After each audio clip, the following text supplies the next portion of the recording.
네, 오늘 하나님 주시는 말씀 보겠습니다. 오늘 하나님 주시는 말씀은 이사야 49장 13절에서 21절 말씀입니다. 네, 이사야 49장 13절에서 21절 말씀 보겠습니다. 제가 말씀 읽겠습니다. 하늘이여 노래하라, 땅이여 기뻐하라, 산들이여 즐거이 노래하라. 여호와께서 그의 백성을 위로하셨은즉 그의 고난당하는 자를 긍휼히 여기실 것임이라. 오직 시온이 이르기를 여호와께서 나를 버리시며 주께서 나를 잊으셨다 하였거니와 여인이 어찌 그 젖 먹는 자식을 잊겠으며 자기 태에서 난 아들을 긍휼히 여기지 않겠느냐. 그들은 혹시 잊을지라도 나는 너를 잊지 아니할 것이라. 내가 너를 손바닥에 새겼고 너의 성벽이 항상 내 앞에 있나니 내 자녀들은 빨리 걸으며 너를 헐며 너를 황폐하게 하던 자들은 너를 떠나가리라. 내 눈을 들어 사방을 보라. 그들이 다 모여 내게로 오느니라. 나 여호와가 이르노라. 내가 나의 삶으로 맹세하노니 내가 반드시 그 모든 무리를 장식처럼 몸에 차며 그것을 띠기를 신부처럼 할 것이라. 이는 내 황폐하고 적막한 곳들과 내 파멸을 당하였던 땅이 이제는 주민이 많아 좁게 될 것이며 너를 삼켰던 자들이 멀리 떠날 것이니라. 자식을 잃었을 때에 낳은 자녀가 후일에 내 귀에 말하기를 이곳이 내게 좁으니 넓혀서 내가 거주하게 하라 하리니 그때에 내가 내 마음에 이르기를 누가 나를 위하여 이들을 낳았는고 나는 자녀를 잃고 외로워졌으며 사로잡혀 유리하였거늘 이들을 누가 양육하였는고 나는 홀로 남았거늘 이들은 어디서 생겼는고 하리라. 아멘. 하나님의 말씀입니다. 네, 여러분 오늘은 이사야서를 통해서 회복이라는 주제를 가지고 여러분하고 같이 말씀을 나누려고 합니다. 지난주인가요? 지지난주인가요? 제가 우리 1133 카페에 이렇게 작업을 하다가 한 번은 이렇게 급하게 유리에 붙은 시트지들을 다 제거하는 일을 해야 될 때가 있었습니다. 그런데 그때 작업자들이 안 계셨기 때문에 제가 그 헤라라는 걸 들고 그거를 직접 이렇게 벗기는 일을 했거든요.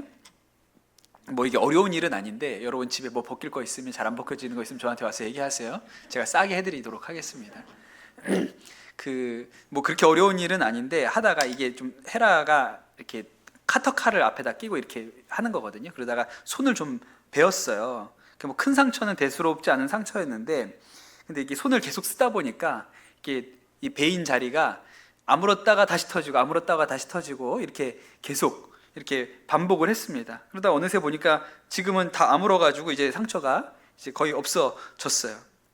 근데 여러분 이게 그냥 아주 익숙한 일이지만 그냥 뭐 당연한 일이죠. 그냥 어디에 상처가 났다가 자연스럽게 아물지 않습니까? 그리고 나중에 뭐 깊은 상처가 아니면 뭐 흔적도 없이 그렇게 사라지잖아요. 이게 바로 이런 일을 우리가 회복이라고 하잖아요.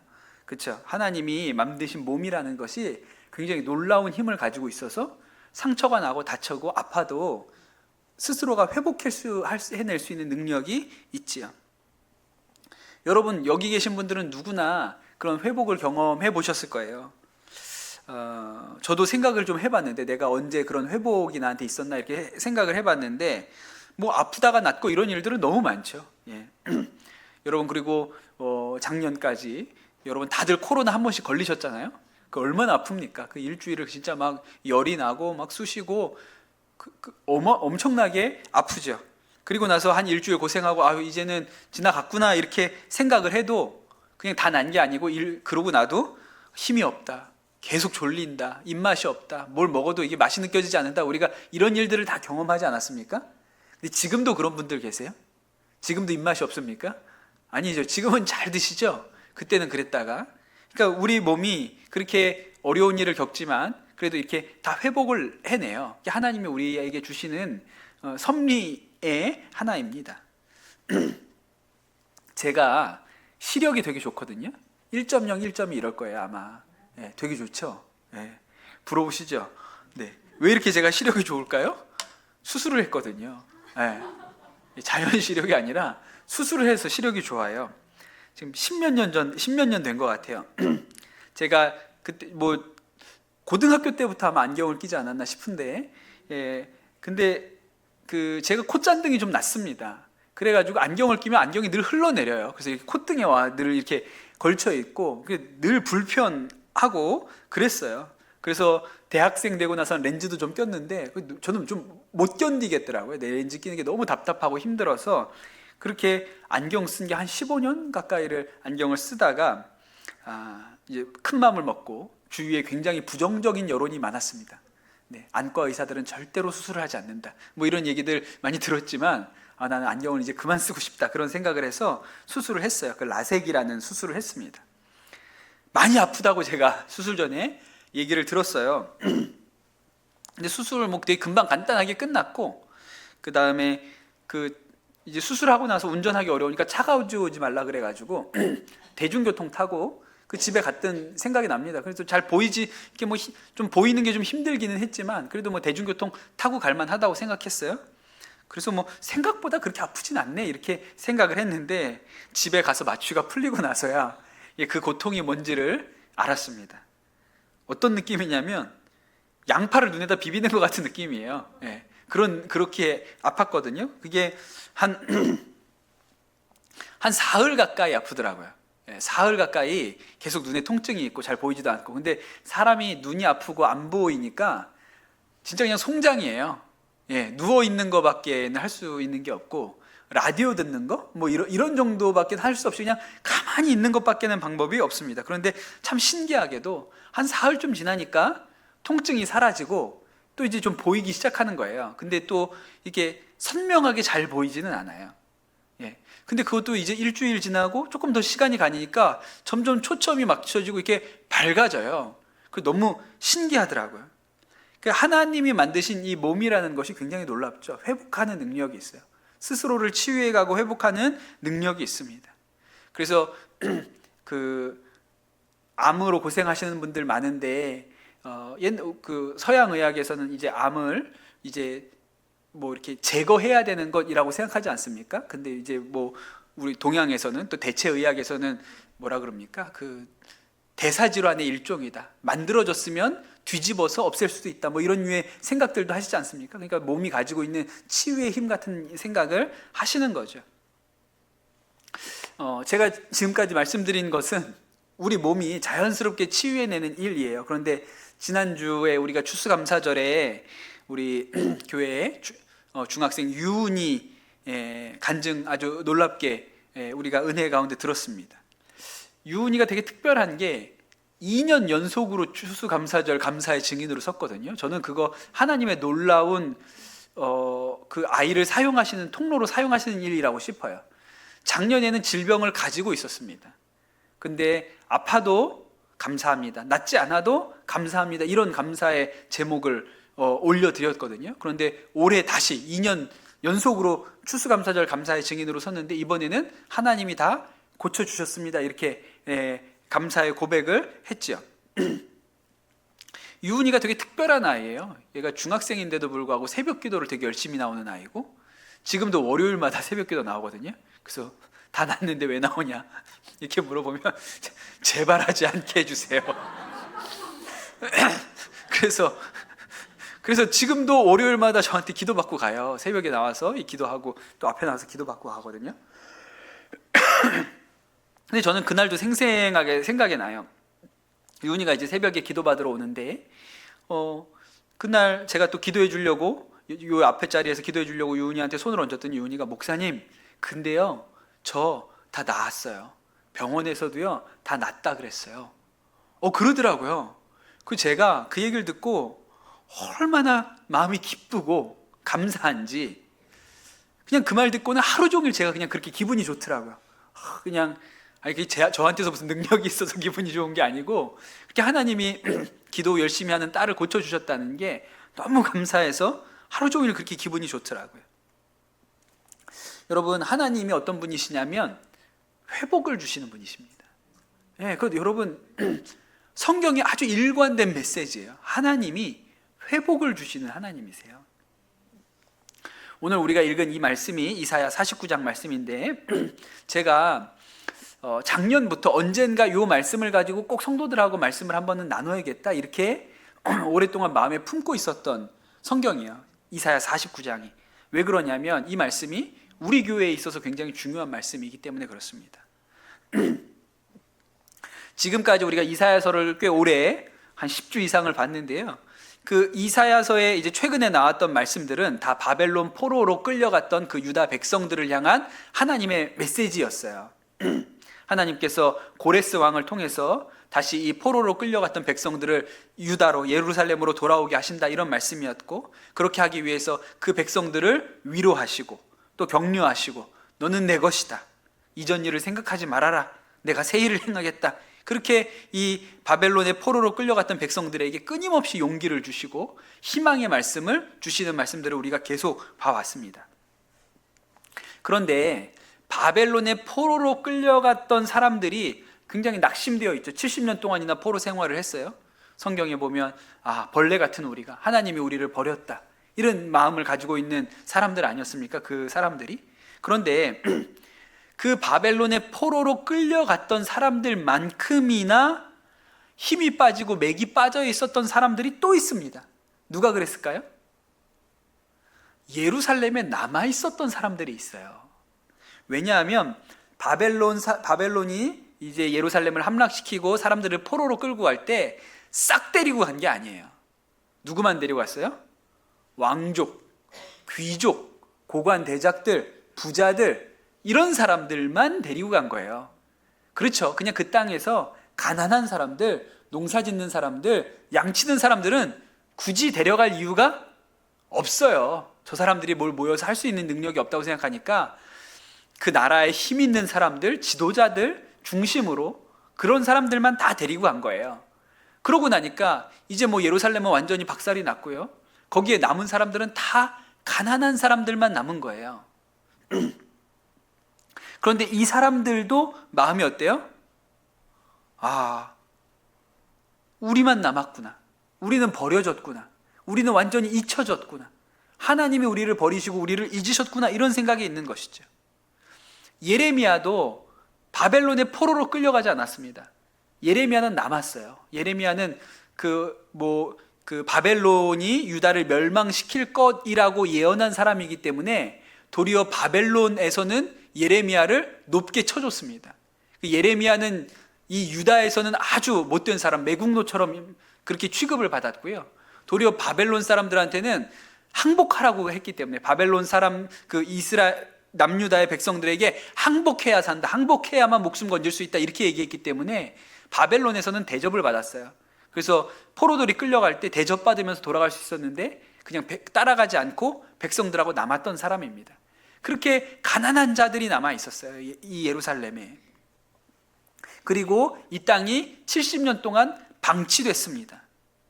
여러분, 70년 동안 어떤 집이 방치되면 어떻게 될까요? 사람이 사는 집은요, 70년, 100년이 지나도 집이 괜찮습니다. 지금도 그래서 어디 가면 이렇게 오래된 한옥들, 100년이 넘은 그런 한옥들이 멀쩡하게 서 있잖아요. 그런 집의 특징은 뭐예요? 사람이 살아요. 사람이 사는 집은 잘 망가지지 않습니다. 그런데 사람이 살지 않는 집은 어떻죠? 10년만 지나도 다 무너져요. 그 시골에 가서 빈집들 보면 다 엉망이 되지 않습니까? 사람이 살지 않기 때문에 그래요. 이 땅에 사람이 사라지면이라는 그런 다큐멘터리가 있거든요. 그 재밌는 짧은 다큐멘터리인데, 이 땅에 사람이 사라지잖아요. 이렇게 큰 서울에 하루아침에 사람이 싹 사라지면 무슨 일이 생길 것 같으세요? 일단 지하철이 다 물에 잠긴대요. 이상하죠? 그게 하루에도 수천 톤씩 물을 퍼낸다고 합니다. 그 지하수가 계속 흘러들기 때문에 하루에도 수천 톤씩 퍼낸대요. 근데 사람이 사라지면 지하철 터널들이 다 물로 채워지게 된다고 그렇게 얘기를 하더라고요. 그래서 10년쯤 되면요, 목조주택은 다 없어지고 한 20년 정도 되면 높은 빌딩들이 이제 무너지기 시작한다 그래요. 왜냐하면 한 20년 되면 그 빌딩 위에 세워놨던 피뢰침들이 다 부식돼 가지고 사라지기 때문에 더 이상 번개로부터 그 건물을 보호할 수 없다는 거죠. 그러면 이제 화재가 나고, 그러면 이제 높은 빌딩들도 무너져 내린다는 거예요. 그러니까 여러분, 우리가 이렇게 대단하다고 세워놨던 이 건물들, 서울이라는 도시가 사람이 사라지면 한 20년이면 뭐 건물을 다 건물이 다 완전히 망가져 내리기 시작하는 거예요. 그러니 한 100년쯤 되잖아요. 그러면 자연과 거의 구분할 수 없을 정도의 폐허가 된다고 그렇게 얘기를 하더라고요. 캄보디아의 앙코르왓 가보셨습니까? 예, 제가 이렇게 세계 여행을 여러 곳 많이 다녀봤는데 제가 본 건축물 중에 뭐가 최고였냐라고 하면 피라미드도 봤고 타지마할도 봤고 롯데타워 전망대도 올라가 봤는데 최고는 뭐였냐면 앙코르왓이었어요. 근데 이 앙코르왓이 그 캄보디아 정글에서 완전히 정글에 묻혀서 사라졌던 도시잖아요. 그런 게 있는지조차도 몰랐던 도시를 나중에 발견해서 나무를 다 걷어내고 지금 모습으로 복원을 했잖아요. 근데 어떻게 지금도 그게 남아있을까요? 사람이 살던 집은 다 없어졌어요. 그런데 신전은 다 돌로 지어서 그 돌로 지은 신전만 지금 그 밀림 속에서 이렇게 남아있었다고 그렇게 얘기하는 거죠. 그럼 여러분, 이 예루살렘이 사람들이 이렇게 포로로 끌려가고 황폐하고 무너져 내린 지가 70년이 지나잖아요. 그럼 거기는 사람 사는 땅 같지가 않은 거예요. 몇 안 되는 남아있는 유대 사람들로는 도저히 예루살렘이 유지될 수가 없죠. 왕궁도 다 부서지고 성전도 무너져 내렸고 불에 탔고, 한참 지나서 이제 느헤미야라는 사람이 예루살렘에 오죠. 근데 이 느헤미야가 와서 보니까 여전히 성벽이 다 허물어져 있었고, 그리고 성벽 문이 다 불탄 채로 그냥 그렇게 남아 있었다고 성경이 기록합니다. 그러니까 이 예루살렘이 완전히 황폐되어 있고 버려진 땅처럼 돼 있었던 거예요. 근데 여러분, 오늘 말씀은 그 예루살렘을 향해서 하나님께서 주시는 말씀입니다. 14절에 이렇게 나오죠. 오직 시온이 이르기를 여호와께서 나를 버리시며 주께서 나를 잊으셨다 하였거니와, 이렇게 나옵니다. 시온이 예루살렘을 의미하거든요. 예루살렘이 뭐라고 말하냐면, 이 예루살렘에 남은 자들이 뭐라고 얘기하냐면 여호와께서 나를 버리셨다, 주께서 나를 잊으셨다. 그렇죠. 70년 동안 이 땅이 황폐화되었고 사람들이 다 떠났고 집들은 무너져 내리고 도저히 이것을 세우거나 복원할 능력이 아무것도 없으니까 주님이 나를 잊으셨고 또 나를 버리셨구나, 이런 마음이 들 수밖에 없겠죠. 그러니 탄식하는 거예요. 그런데 하나님께서 이 황폐화된 이스라엘 예루살렘을 향해서 이렇게 얘기하시죠. 여인이 어찌 그 젖먹는 자녀를 잊겠으며 자기 태에서 난 아들을 긍휼히 여기지 않겠느냐. 그들은 혹시 잊을지라도 나는 너를 잊지 아니할 것이라 그랬어요. 70년 동안 방치되어 있었던 이 예루살렘을 하나님이 잊지 않으신다. 부모가 어떻게 자식을 잊느냐, 나도 이 예루살렘을 잊은 적이 없다. 그러면서 또 한마디 하시죠. 내가 너를 손바닥에 새겼고 너의 성벽이 항상 내 앞에 있다. 그러니 이 말씀이 예루살렘을 향하여 하시는 하나님의 말씀이에요. 그리고 나서 이 황폐화된 예루살렘에 대해서 하나님께서 회복에 대한 말씀을 주세요. 이 말씀을 좀 읽겠습니다. 아까 우리가 읽은 말씀인데 18절부터 21절까지 말씀을 다시 읽을게요. 중간중간에 좀 잘라서 읽겠습니다. 내 눈을 들어 사방을 보라. 그들이 다 모여 내게로 오느니라. 19절로 넘어갑니다. 이는 내 황폐하고 적막한 곳들과 내 파멸당하였던 땅이 이제는 주민이 많아 좁게 될 것이며, 20절이요. 자식을 잃었을 때 낳은 자녀가 후일에 내 귀에 말하기를 이곳이 내게 좁으니 넓혀서 내가 거주하게 하라 하리니, 그때에 내가 마음에 이르기를 누가 나를 위하여 이들을 낳았는고 나는 자녀를 잃고 외로워졌으며 사로잡혀 유리하였거늘 이들을 누가 양육하였는고 나는 홀로 남았거늘 이들은 어디에서 생겼는고 하리라. 이런 예언을 주셨어요. 사방에서 사람들이 다시 예루살렘으로 올 것이라고 말씀하신 거예요. 그리고 주민이 많아져서 그 주민들이 이곳이 너무 좁다, 이 예루살렘이 너무 좁다, 이렇게 말하게 될 것이라 그랬습니다. 이 포로로 끌려간 것, 바벨론의 포로로 끌려간 것을 자식을 잃었다고 표현한 거예요. 왜냐하면 그때 젊은 사람들 끌려갔거든요. 다니엘과 새 친구들 같이 이렇게 젊고 똑똑한 사람들 다 끌려갔어요.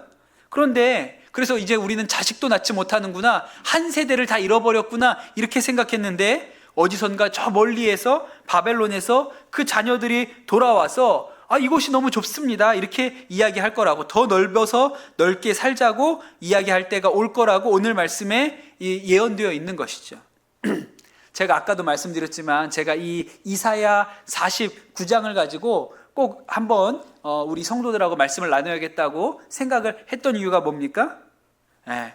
변기수 목사님께서 우리 교회, 제가 이 교회 부임하고 나서 이 교회의 예언의 말씀처럼 주신 말씀이 이 이사야 49장 말씀이거든요.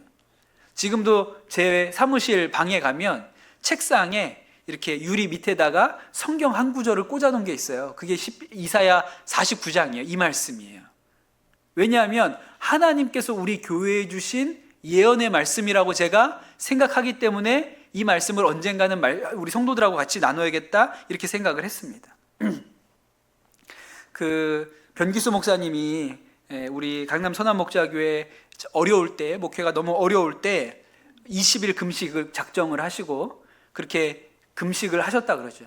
제가 그 목사님하고 같이 산 적도 있으니까 잘 아는데 금식 그렇게 많이 하세요. 어려운 일 생기면 늘 그렇게 금식하시고 그렇게 기도하셨는데, 그렇게 20일 금식 끝내고 하나님께 받은 말씀이 이 이사야 49장이었다고 그렇게 얘기하시죠. 사람들이 모여들 것이다. 그래서 자녀들이 이곳이 좁다고 말할 것이다. 이 예언의 말씀을 받으신 거예요. 그런데 분명히 하나님께서 이렇게 말씀을 주셨는데, 그러면 진짜 우리 교회가 다시 부흥하겠구나, 회복하겠구나, 사람들이 오겠구나, 또 우리 자녀들이 이곳이 좁다고 말하겠구나, 그렇게 마음에 생각을 하셨는데 실제로는 그렇지 않았던 것이죠. 그래서 왜 하나님 이렇게 응답은 주시고 이 응답이 역사는 일어나지 않습니까? 그랬는데 이제 나중에 목사님 이임하시고 이제 제가 이제 후임자로 오고 그리고 나서 우리 교회가 다시 이렇게 일어서는 것을 보고, 하나님의 말씀이 나 때 일어나는 말씀이 아니고 내 뒤에 내 후임자를 통해서 하나님께서 하실 일에 대해서 나한테 주신 말씀이구나, 그렇게 마음에 받으셨다고 그렇게 얘기하시죠. 좀 서운한 마음도 있었다 그러셨어요. 왜 내 때가 아닙니까? 왜 내가 이 교회를 설립했고 이 교회를 목회했는데 왜 내 때가 아닙니까? 이런 마음도 있으셨다 그랬죠. 그런데 하나님께서 답을 주셨다 그랬는데 그 답도 이사야서에 있어요. 이사야서 45장에 진흙이 토기장이한테 토기장이한테 왜 나를 이렇게 만들었습니까? 라고 하는 것이 마땅하냐? 이렇게 물어보는 말씀이 있거든요. 아니, 하나님께서 교회를 당신의 뜻대로 세우시고 일으키시겠다는데 꼭 너의 때여야만 하냐? 네가 그렇게 말하는 것이 마땅한 일이냐? 그렇게 물어보셔서, 맞습니다. 하나님의 교회이지 내 교회가 아니니까 하나님이 어느 때든지 이 교회를 회복시키고 일으키신 것으로 인해서 감사합니다. 그렇게 마음에 받으셨다고 이야기를 하시죠. 그럼 여러분, 오늘 우리가 읽은 이 이사야 49장에 나오는 말씀이 회복에 관한 말씀인데, 근데 여러분, 이 말씀이 우리에게는 먼데 있는 얘기가 아니에요. 우리의 이야기인 거거든요. 그게 우리의 이야기예요. 지난주에 우리가 추수감사 예배를 드렸지 않습니까? 여러분은 태어나서 지금까지 몇 번의 추수감사 예배를 드려보셨습니까? 저는 한 40 몇 번의 추수감사 예배를 드려봤어요. 그런데 이상하게 지난 추수감사절 예배를 준비하고 이렇게 할 때는 며칠 전부터 이렇게 마음 안에 계속 감동이 있었어요. 100가지 감사 제목을 써서 그런지 잘 모르겠는데, 이게 100가지 감사를 쓰라고 제가 드린 그 능력인지 뭔지 잘 모르겠는데, 계속 이렇게 추수감사절에 대한 굉장한 마음의 감동이 있었거든요. 40 몇 번의 추수감사절을 지내면서 이런 감동이 있었던 때가 또 이전에 있었나? 그런 생각이 들 정도로 마음 가운데 이렇게 좀 충만함이 있었어요. 100가지 감사를 써서 그런가? 내년에는 1000가지를 쓰라고 하든지, 더 많으면 150가지, 200개를 쓰라고 하든지, 뭐 그런 생각도 좀 했는데, 또 특별한 추수감사절이기도 했죠. 왜냐하면 우리가 이렇게 우리 카페 1133 새롭게 리모델링하고 또 거기를 처음 공간을 오픈하고 거기서 식사도 하고 뭐 성도들이 예배당에 올라올 때마다 오 이렇게 바뀌었네, 너무 좋아졌어요, 너무 좋아졌어요, 이렇게들 이야기하시니까 저 일을 이렇게 해낼 수 있도록 교회에게 힘 주신 것에 대해서도 이렇게 감사의 마음이 있었죠. 그리고 제가 추수감사절을 지내고 나서 다음 날 또 월요일에 새벽 기도를 또 인도해야 되지 않습니까? 그래서 월요일 날 새벽에 또 새벽 기도를 인도하고 잠깐 이제 기도 끝나고 사무실에 들어와서 앉았어요. 제가 보통 그 시간에 동행일기를 쓰거든요. 밤에 집에 가서는 애들 때문에 잘 못 쓰겠어요. 그래가지고 새벽 기도 끝나고 들어가서 동행일기를 좀 쓰고 그러고 나서 이제 집으로 들어가는데, 그날 동행일기를 쓰려고 컴퓨터 앞에 앉아 있는데 어제 그 추수감사절에 봤던 그 김준수 집사님이 만난 그 영상, 우리 교회 1년 동안 있었던 일, 놀러 다니는 일 잔뜩 모아놓은 그 영상을 한 번 더 보고 싶어서 그걸 이렇게 틀어놓고 제가 동행일기를 쓰는데 제가 제자리에 앉아서 오열을 했다니까요. 이게 막 이렇게 막 북받쳐 올라서 울었어요. 너무 이렇게 막 마음이 북받쳐 오르더라고요. 막 복받쳐 올라가지고 이게 무슨 일이지 싶을 정도로. 그래서 제가 사무실에서 그 아침에 막 주책 없이 혼자서 아무 일도 일어나지 않았는데 혼자 막 눈물이 터졌어요. 이제 이상한 일이다 이런 생각이 좀 들었죠. 여러분, 우리 교회가 창립한 지가 이제 10년이 됐습니다. 그렇죠? 우리가 지난 여름에 수련회 창립 10주년 기념 수련회도 했는데, 이 강남 선한목자교회, 우리 강남 선한목자교회가 선한목자교회에서 분립개척한 두 번째 교회예요. 첫 번째 교회가 있었고 수지 선한목자교회가 있었고 그 다음에 우리가 두 번째 교회죠. 굉장히 기대가 컸습니다. 그때를 저는 생생히 기억하죠. 또 뭐 변기수 목사님하고 원체 친했기도 하고 그때가 기억이 나요. 또 첫 번째 분립개척교였던 수지 선한목자교회의 분립개척이 굉장히 성공적이었기 때문에 두 번째로 분립개척하는 강남 선한목자교회에 대한 기대도 굉장히 컸고, 그때 또 이 개척 멤버로 헌신하겠다고 하시는 분들이 대단히 많았어요. 한 140명 이상? 제가 생각할 때는 그렇게 분립개척 한 이래로 가장 많은 인원이 나오지 않았나 싶은 생각이 들어요. 그랬습니다. 그리고 정말 성도들이 뜨거운 마음을 가지고 그렇게 이 교회 개척에 헌신하셔서 따라 나오셨죠. 저는 그것도 생각나요. 이 우리 강남 선한목자교회 이렇게 인테리어 다 해놓고 이 상가 8층을 분양을 받았다 그러고 그때 이 인테리어 다 해놓고 처음에 입당 예배, 손님들 다 모셔서 입당 예배 드릴 때 저도 여기 왔었거든요. 이 자리에 있었어요. 그때도 기억이 나고 이렇게 들어보면 좋은 소식들이 굉장히 많았습니다. 아주 뭐 모일 때마다 뜨겁고 교회가 부흥한다 이런 얘기도 많이 들었습니다. 뭐 변 목사님이랑 원체 친하니까 그런 얘기 듣고 또 이런 얘기도 있어요. 변 목사님이 좀 저도 실수가 많은 사람인데 변 목사님 되게 실수 많이 이렇게 상습 실수러거든요. 그래서 막 성경 본문 맨날 틀리고 장례식 가서 사람 이름 틀리고 뭐 조마조마해요. 늘 조마조마해. 근데 이렇게 담임 목회를 나가셔서 목회하시는데 여전히 실수가 많은데 아무 문제가 안 된다. 성도들이 별로 신경도 안 쓰고 다 뭐 그러려니 하고 그런다 뭐 이런 얘기, 좋은 얘기가 되게 많았습니다. 그런데 그렇게 한두 해 정도 지나면서 교회가 좀 어려워진다는 얘기들을 들었죠. 1년 지나고 2년 지나고 이러면서 교회가 좀 어려워진다는 이야기를 들었습니다. 그리고 나서도 어렵다 이런 얘기를 계속 들었어요. 올 여름에 우리 수련회 갔을 때 우리 고3이었던 현정이랑 서영이가 간증을 했잖아요. 현정이가 그냥 정말 이 앞에 놀이터에서 놀다가 김지영 사모님이 전도해가지고 우리 교회 나오게 돼서 여기서 뭐 초등학교 시절, 중학교 시절을 다 보내는데 그냥 걔는 사실은 교회가 너무 좋고 지금도 교회를 너무 좋아해요. 늘 교회 와 있고. 그런데 교회 오면 막 이렇게 모르는 어른들이 너무 사랑해주고 예뻐해주고, 그러니까 이게 좋아가지고 교회를 나온 거죠. 그런데 이 어린 아이의 눈에 볼 때 그렇게 나한테 잘해주고 사랑해주었던 분들이 한둘씩, 한 명씩, 두 명씩 사라졌다는 거잖아요. 그게 이제 아이의 눈에서 본 이 우리 강남 선한목자교회의 모습이었던 것이죠. 그리고 나서 이제 코로나가 오면서 교회가 완전히 이제 직격탄을 맞게 되었습니다. 저는 지금도 처음 제가 부임했던 날, 처음 와가지고 예배 인도했던 금요일이었어요. 근데 금요일 날 저녁 때 예배를 드려야 되는데 제가 오후 한 2시인가 3시쯤 여기로 왔어요, 교회를.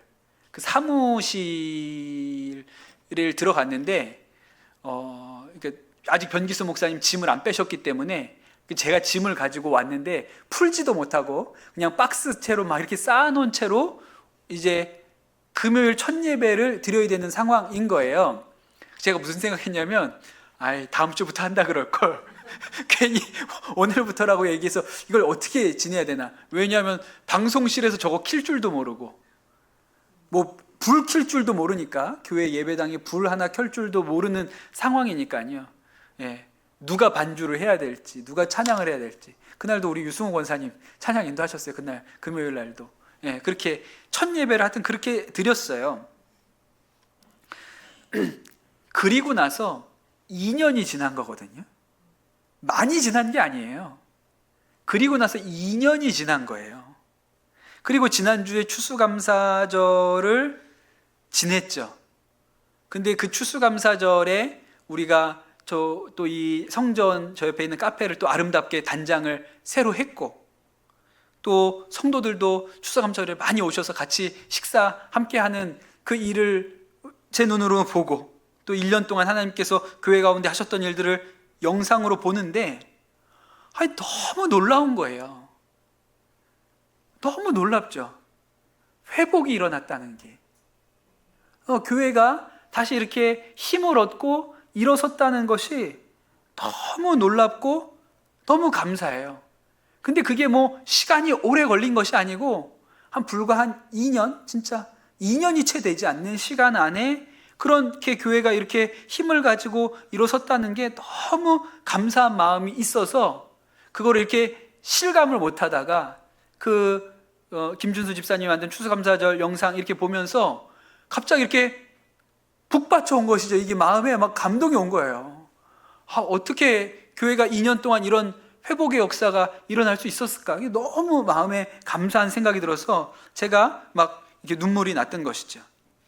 그리고 여러분, 이 이사야서에서 나오는 이 회복의, 예루살렘이 회복될 것이라는 이 하나님의 말씀이 결코 우리에게서 먼 약속이 아닌 거예요. 우리가 그 약속의 증인입니다. 우리가 그 약속을 본 사람들인 거예요. 그런데 제가 생각을 해보니까 이게 처음이 아닌 거예요. 저한테. 제가 회복을 본 것이 이게 처음이 아니에요. 제가 2003년 12월에 그 선한목자교회에 처음 전도사로 왔거든요. 그때 처음 전도사 이제 사역을 거기서 시작하게 됐어요. 지난주에 너무 감사하게도 우리 교회에 이렇게 유치부 전도사 모집 공고를 냈는데 한 분이 오셨어요. 그렇게 1년 내내 광고를 내도 아무도 지원자가 없었는데 한 분이 오셨거든요. 그 선한목자교회 제가 있을 때 우리 청소년부 학생이었는데 감신 가가지고 이제 4년 공부하고 나서 이제 대학원 진학해요. 근데 이제 지금까지는 사역을 안 하고 선한목자교회에서 교사로 봉사하다가 이제 내가 대학원 가고 그러니까 이제 내가 사역을 좀 해봐야겠다. 그래서 우리 교회에 지원을 한 거예요. 제가 누군지 잘 알고 있던 친구인데 자기 소개서에 옛날부터 저를 좋아했다고 그렇게 써서 냉큼 불렀죠. 그래서 나이가 어리죠. 대학교 4학년이니까 23. 또 우리 윤 대통령이 1살 깎아주셔가지고 22살이잖아요. 그러니까 이제 인터뷰한다고 왔는데 애기잖아요, 애기. 그렇죠. 이제 전도사님으로 우리 교회 이제 내년부터 1월에 오시기로 하셨는데 사실 완전 애기죠. 여러분, 우리가 이렇게 젊은 전도사님을 모실 수 있는 게 한없는 영광입니다. 없어요, 요새. 그런 젊은 사역자를 모시는 거 너무 어려운 일이에요. 그러니까 거의 천연 기념물? 없어요. 구하기가 정말 어렵거든요. 근데 이렇게 신학교 4년을 마치고 우리 교회에 온다니까 진짜 이렇게 너무 감사하죠. 그런데 2003년 12월에 딱 저한테 그랬던 거예요. 제가 그때 23살, 대학교 4학년 졸업하던 때에 왔으니까요. 그런데 그때 그 선한목자교회가 그 해 2023년이 굉장히 어려운 때였습니다. 그때는 이름이 믿음의 집 교회였는데 교회가 완전히 주저앉았죠. 제가 그 믿음의 집 선한목자교회에 전도사로 오기 전에 학교에서 수업 시간에 이렇게 공부하는 가운데 토론 주제 중에 하나가 그 교회 사태에 대해서 얘기하는 게 있었어요. 교회가 이렇게 빚이 많고 그 빚을 감당하지 못해서 이렇게 어려워졌고, 또 담임 목사님이 이제 막 사임을 하시고 뭐 이런 과정 때문에 뭐 아주 큰 어려움을 겪고 있다는 이 이야기가 그해 2003년에 감리교에서 거의 제일 최고의 이슈였습니다. 신학교에서 이 일에 대해서 같이 이렇게 토론을 할 정도로 그런 일이었어요. 제가 그 교회를 가게 될 거라고는 꿈에도 생각을 안 했던 거죠. 유기성 목사님이 11월에 부임을 하셨고 제가 12월에 왔습니다. 한 달 뒤에 그렇게 왔어요. 그때 지금 선한목자교회 담임 목사님 대신 김다희 목사님이 저랑 입사 동기예요. 그때 같이 왔거든요. 그때 교인이 한 400명, 500명? 한 400명 정도 됐던 것 같아요. 그러고 나서 제가 거기서 사역을 하면서 뭘 봤을까요? 교회가 회복되는 걸 봤어요. 교회가 회복되는 걸. 저는 제 목회 인생에 가장 큰 축복 중에 하나가 교회가 회복되는 것, 부흥하는 것을 현장에서 온몸으로 처음부터 끝까지의 모든 과정을 본 사람이라는 게 너무 제가 축복받은 목회자라는 생각을 가지고 있습니다. 왜냐하면 무너져가는 교회만 본 사람도 많거든요. 가는 교회들마다 어려워지는 것을 본 사람도 많아요. 교회가 부흥하고 성장하고 회복해서 일어서는 것을 한 번도 본 적이 없이 목회하는 사람도 세상에 굉장히 많습니다. 근데 저는 한 20년 동안 그 교회가 회복하는 거, 또 이렇게 일어서는 거 봤죠.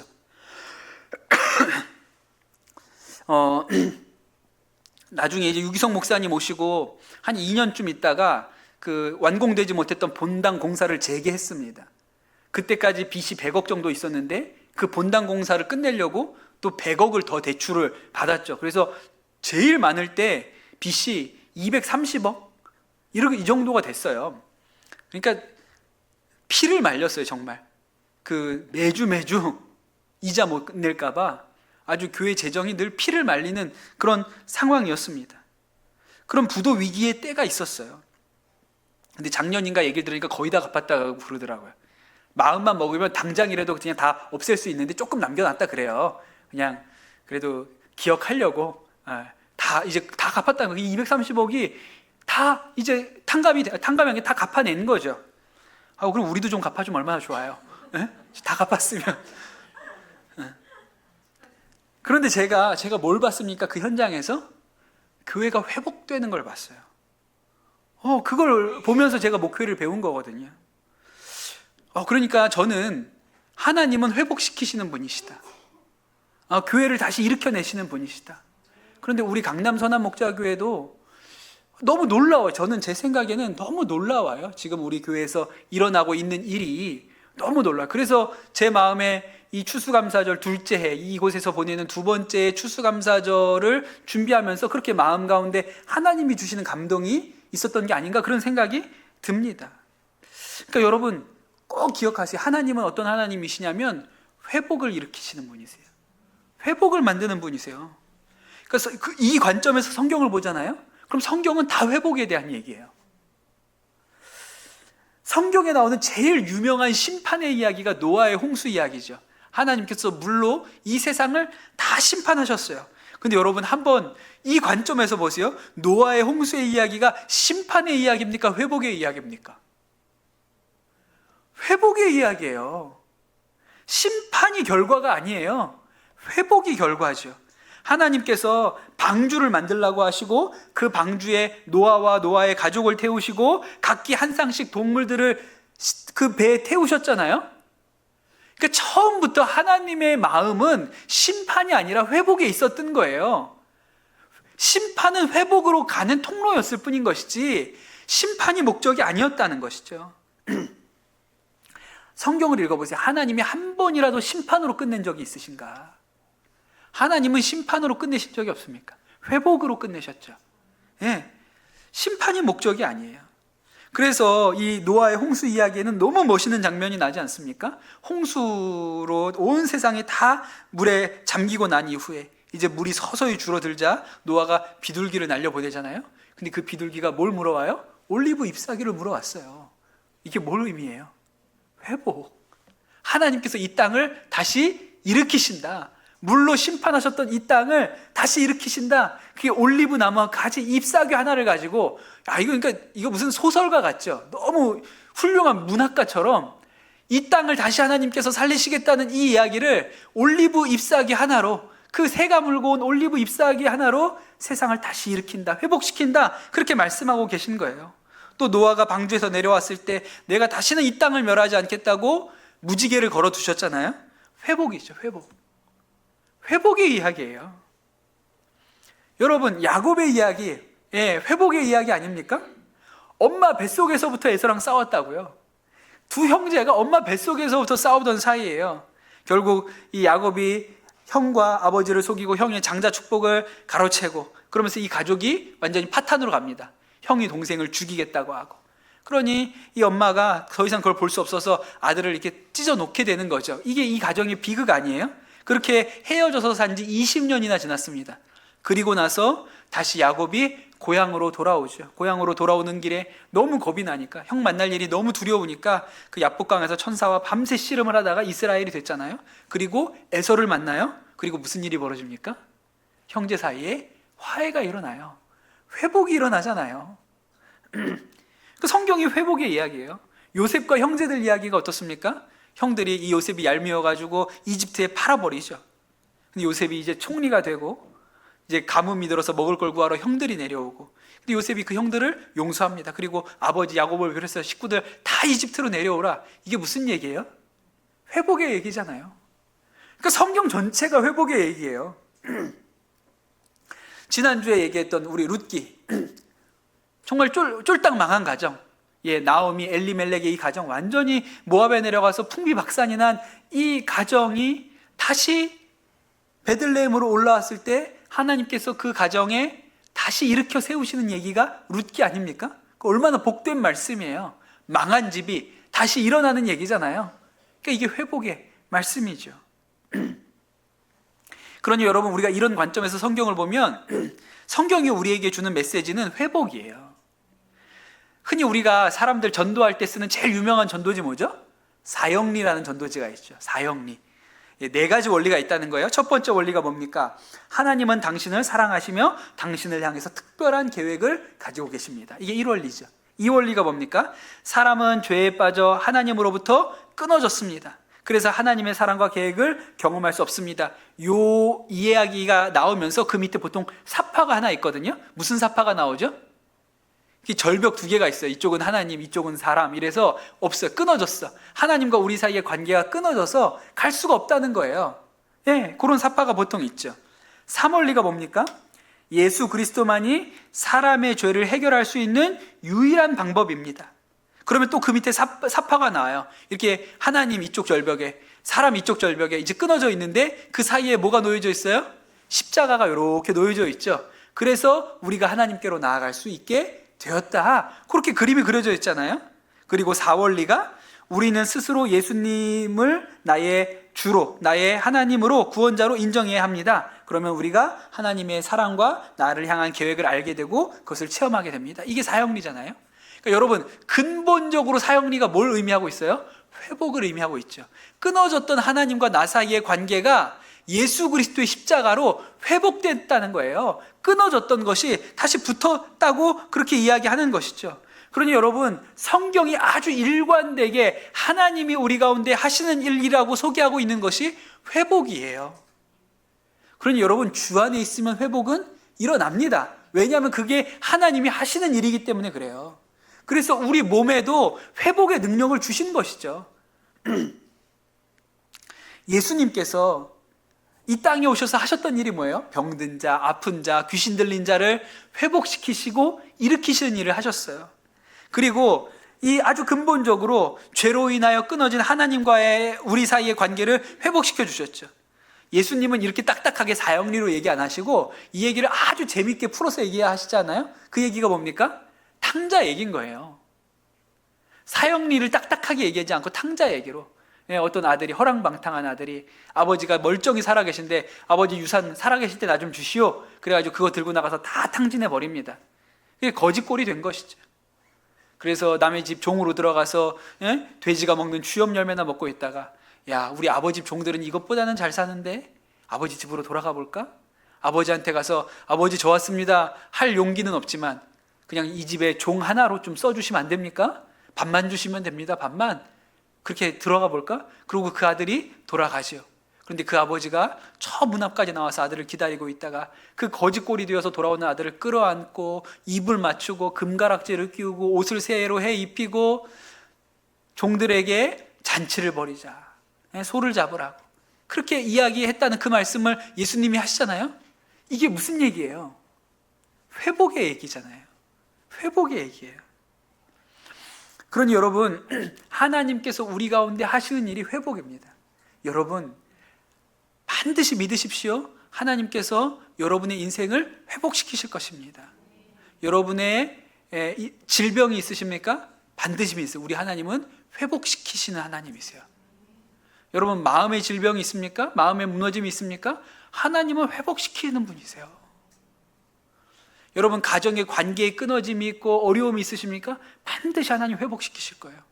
가정의 경제적인 문제로 풍비박산난 가정에 그렇게 산다고 생각하십니까? 여러분, 기억하십시오. 하나님 반드시 회복시키실 거예요. 하나님 회복시키시는 분이시기 때문에 그래요. 지난주 주일이죠. 지난주 주일에 내년에 우리 강남 성남목자교회 파송 오실 선교사님들 오리엔테이션이 있어서 제가 주일날 추수감사절 예배 드리고 선암목자교회를 갔거든요. 대부분 잘 모르는 분이세요. 궁금해요. 왜 오시는지 잘 모르겠어요. 무슨 동기로 오시는지 잘 모르겠는데 감사하죠. 너무 감사하죠. 예. 근데 아는 분이 몇 명 되지 않는데 그 중에 잘하는 권사님 내외가 한 가정이 계시거든요. 그 권사님 가정 뭐 옛날부터 잘 아는 가정이에요. 근데 제가 전에 한번 설교 때 외국어고 간 여학생 얘기 한번 한 적이 있어요. 중학교 때부터 공부 잘해가지고 외고 가서 너무 잘 됐다 그랬는데 학교에서 이렇게 학교 폭력에 연루돼가지고 굉장히 마음에 상처를 받고 자퇴하고 그러고 몇 년을 병원에 입원했어요. 몇 년을 병원에 입원해가지고 정신과 치료 받았어요. 그러니까 집에서 감당이 안 되는 수준이었기 때문에 병원에서 입원해 있었어요. 가끔 엄마한테 이렇게 해가지고 교회 나오면 저한테 기도받고 갔는데 이 딸이 맨날 눈물 흘리면서 목사님 저는 언제 나아요? 목사님 저 언제 괜찮아져요? 저한테 이랬어요. 그러던 딸이거든요. 근데 나중에 이제 좀 더디지만 몇 년 늦게 대학 가고 이렇게 공부하고 그랬어요. 그 권사님 가정이 이번에 오신다고 신청하셔서 지난주에 뵀는데 그래서 제가 너무 잘 아니까 궁금해서 어떻게 지내요? 이렇게 물어봤더니 중학교 선생님이 됐다는 거예요. 그래서 제가 놀랍네요, 진짜. 아니, 자기가 그렇게 학교 다니는 게 어려웠는데, 학교 다니는 게 그렇게 고생스러웠는데, 어떻게 선생님이 됐대요? 야, 걔는 선생 진짜 잘하겠다. 학교에서 마음 아프고 어려운 애들 있으면 잘 이해하고 끌어안아주기 위해서 좋은 선생님 되겠다. 제가 그렇게 얘기를 했거든요. 그러니까 여러분, 우리 하나님이 어떤 하나님이세요? 회복시키는 하나님이시라니까요. 반드시 믿으십시오. 그게 하나님이 하시는 일인 거예요. 그냥 하나님이 억지로 떡 하나 주듯이 하는 일이 아니고 그냥 하나님이 하시는 중요한 일, 제일 하나님이 하시는 중요한 일이 회복시키시는 것이에요. 그냥 우리가 주 안에 있으면 우리 안에 회복이 일어나죠. 교회도 회복이 일어나고요. 가족도 회복이 일어나고 사람 안에도 회복이 일어납니다. 제가 한 가지 이야기만 드리고 오늘 말씀을 좀 정리하겠습니다. 임상현 목사님이라는 분이 계세요. 올해 나이가 70이 넘으신 분이신데 나르크라는 단체가 있다 그래요. 이게 나르크가 약자인데 이게 잔다르크 뭐 이런 거 아니고요. 그 DARC라는 그 약자예요. 그게 약물 중독자들의 치유 모임의 약자로 뭐 그렇게 알고 있습니다. 우리나라에 요 나르크가 3개가 있다 그러는데 그 중에 하나의 센터장을 하고 계신 목사님이에요. 70이 넘으셨는데 이분은 40년을 마약 중독자로 산 분이에요. 40년을. 처음에 마약을 접한 게 17살이었다고. 서울역 근처에서 살았는데 당시에는 그 서울역 주변이 뭐 이게 뭐 범죄의 온상 같은 데고 그냥 거기 나가면 얼마든지 이렇게 약이나 약물을 구하는 게 어렵지 않은 그런 때였다고 그렇게 얘기해요. 그래서 17살부터 약을 하다가 그때는 뭐 이렇게 약국에서 파는 그런 약 하다가 그 다음에 이거 가지고 안 되니까 나중에는 뭐 대마초하고 그 다음에 필로폰, 코카인 하여튼 온갖 약물로 살았던 분입니다.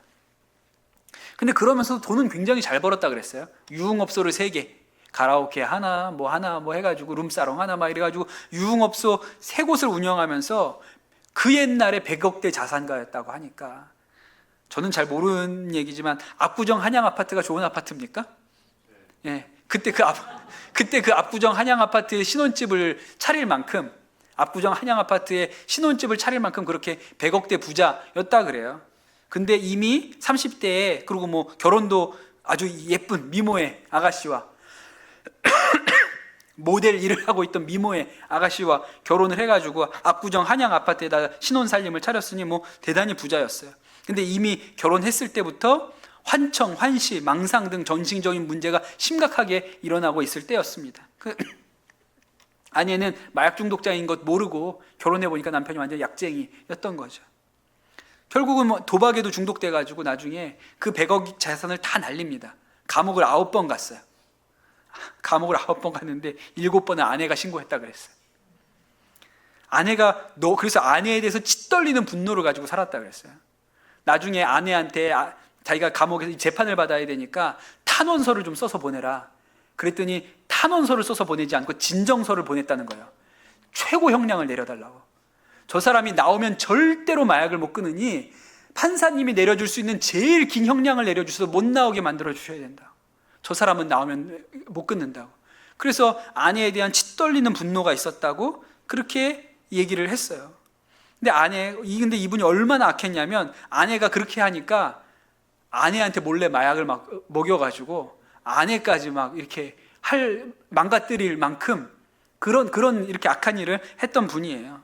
아내는 다행히도 남편이 그렇게 하는 거에 너무 지긋지긋했기 때문에 중독이 되지 않고 벗어났지만 그랬던 사람이라는 거예요. 마지막으로 9번째 복역을 하고 2009년에 출소를 하셨습니다. 그러니까 이게 얼마 오래된 것도 아니에요. 2009년에 나왔으니까. 그렇게 출소했는데 아내가 이렇게 얘기를 하더라는 거예요. 여보, 이제 마약이랑 도박은 조금만 하고 나 맛있는 것 좀 사주면 안 돼? 이렇게 얘기를 했다는 거예요. 이 아내가 되게 기도 많이 하시는 분이거든요. 그래서 기도하면서 결코 그렇게 남편을 7번이나 감옥에 보냈지만 포기하지 않고 기도하고 이혼하지 않은 분이에요. 남편 살려야 된다고 생각해서. 그 무슨 말도 안 되는 소리. 근데 이 여자가 좀 뭐가 이렇게 바뀌었네. 옛날에는 뭐 하지 말라고 그러더니 이젠 조금만 하라고 그러네. 안 된다고 포기했는지. 그러고 맛있는 것 좀 사달라고. 그런데 그 말이 계속 마음에 남는 거예요. 맛있는 것을 좀 사주면 안 되냐고 했던 말이. 그래서 그날도 도박장에 배팅하러 갔다가 그 아내 말이 맛있는 것 좀 사주면 안 돼? 야, 그럼 이 주머니에 있는 이 돈 가지고 도박하지 말고 우리 아내 맛있는 거 사줘야겠다. 그래가지고 바로 나가가지고 아내한테 전화를 해가지고 아내를 불러냈다는 거예요. 아내가 새우를 좋아해서 새우 요리 사주고 싶었는데 손에 든 돈이 새우 사줄 돈이 안 돼가지고 짜장면 사줬대요. 짜장면 사줬는데 아내가 그 앞에서 짜장면 먹다가 오열을 하셨다는 거예요. 엉엉 울었대요. 그걸 남편이 앞에서 보고 가슴이 찢어졌다 그랬어요. 아내가 예뻐서 결혼했거든요. 모델이었으니까. 예뻐서 결혼했는데 남편은 교도소 들락날락거리면서 기초생활수급자에 폐지 주우면서 우유 배달하면서 그렇게 살았다 그랬어요. 그래도 남편 포기하지 않고 기도한 아내인데 그 아내한테 새우도 못 사줘서 짜장면 먹이고 있는 자신의 꼴이 너무 처량해서 하나님 앞에 기도했다는 거예요. 하나님, 저 좀 살려주십시오. 저는 약을 못 끊습니다. 저 좀 살려주십시오. 그런데 그 기도할 때 그가 정말 이렇게 마음을 들여서 기도할 때 하나님께서 환상을 보여주셨는데 그 환상 가운데 자신은 종이고 아내는 공주였대요. 예, 아내는 공주로 나오고 자신은 종이었대요. 근데 종과 공주가 사랑에 빠진 거예요.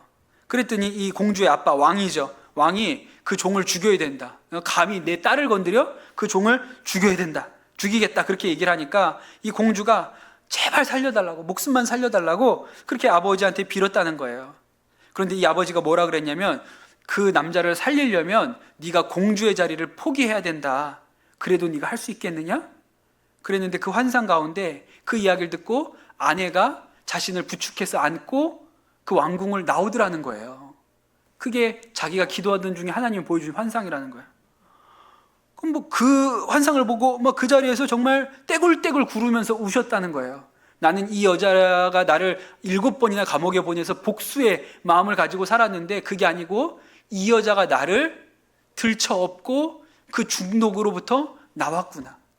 이 여자가 나를 살리려고 그 시궁창에서 폐지 주우면서 이때까지 고생하면서 살았구나.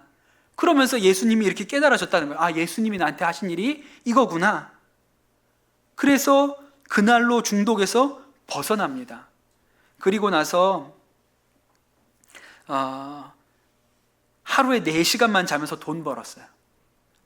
아내 맛있는 거 사주려고 돈 벌었어요. 주차관리 요원으로 낮에 일하고 밤에는 대리기사로 일하면서 일했습니다. 그러면서 이분이 목사 안수를 받았거든요.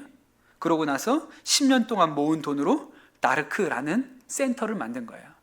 한 10명쯤 이렇게 생활 공동체예요. 중독자들, 마약 중독자들이 한 집에 모여서 사는 거예요.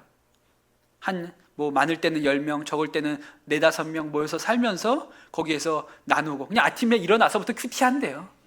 아침에 일어나서 큐티하고 말씀 나누고 뭐 이제 자조 모임이라고 해가지고 서로 중독 고백하는 얘기하고 그렇게 뭐 빠른 사람은 6개월, 한 1년 정도 살다 나가면 끊어진다는 거예요. 그래서 지금 4년 동안 한 85명 정도가 그 집에서 살다 나갔고 한 60명 정도가 마약으로부터 완전히 벗어났다. 그렇게 얘기를 하시더라고요. 최근에 그 동네에서 그렇게 마약 중독자들이 그 집에 모여서 사니 누가 좋아하겠어요. 나가라 데모해가지고 센터를 폐쇄하고 막 갈 데가 없어서 헤매다가 저기 양주 어디에다가 다시 센터를 여셨다고 뭐 그런 얘기도 들었습니다. 여러분, 그러니 하나님이 어떤 분이세요? 회복시키는 분이세요. 일으키시는 분이세요. 예, 주저앉아 있는 이 심령을 40년 동안 마약에 약에 취해서 살던 사람을 끊어내고 회복시켜 일으키는 분이세요. 예. 그러니까 뭐 그 마약 중독자들이랑 살면 얼마나 별의별 일이 다 있겠어요. 막 난리가 일어나고 난동이 벌어지고 그런 일이 뭐 비일비재하다는 거예요. 그러면 이 임 목사님이 누가 막 거기서 막 발광을 하고 난리를 치면 가서 끌어안아 주면서 이런대요. 회복해야지. 돌아가야지. 그렇게 안아주신다는 거예요. 그러니까 거기서는 뭐 마약 중독에서 하는 프로그램도 있지만 목사님 하시는 얘기는 예수 안 믿으면 이거 어떻게 끊어냅니까? 예수 안 믿으면 이걸 어떻게 벗어내고 회복할 수 있습니까? 예수님밖에 없습니다. 그렇게 이야기하시더라고요. 여러분, 예수 그리스도 안에 회복이 있습니다. 하나님께서 이 땅에 예수님을 왜 보내셨어요? 회복시키려고 보내셨죠. 하나님과 우리 사이, 죄로 단절된 이 사이를 회복시키려고 보내신 것이고, 하나님께서 이 땅에서 하나님이 하시려고 하는 가장 근본적인 일이 회복이에요. 여러분 안에 하나님께서 반드시 회복의 은혜를 주실 줄로 믿습니다. 예, 놓아주시는 은혜가 있을 줄로 믿습니다. 여러분의 질병으로부터 하나님께서 여러분을 회복시키기를 원하시고, 여러분의 마음의 짐으로부터 여러분을 자유케 하기를 원하세요. 여러분의 가정을 회복시키기를 원하십니다. 부부 관계를 회복시키기를 원하시고, 부모와 자식 간의 관계를 회복시키기를 원하시고, 여러분의 재정으로 어려운 일들, 하나님 사업에 실패해서 망해서 어려운 일들을 하나님 일으켜 세우실 계획이 있어요. 그게 하나님의 계획입니다. 하나님이 하시는 일이에요. 여러분, 우리를 회복시키시는 하나님을 여러분 마음 가운데 굳게 믿으시기를 축복합니다. 예, 우리 같이 찬양하고 오늘 말씀 붙들고 같이 기도합시다.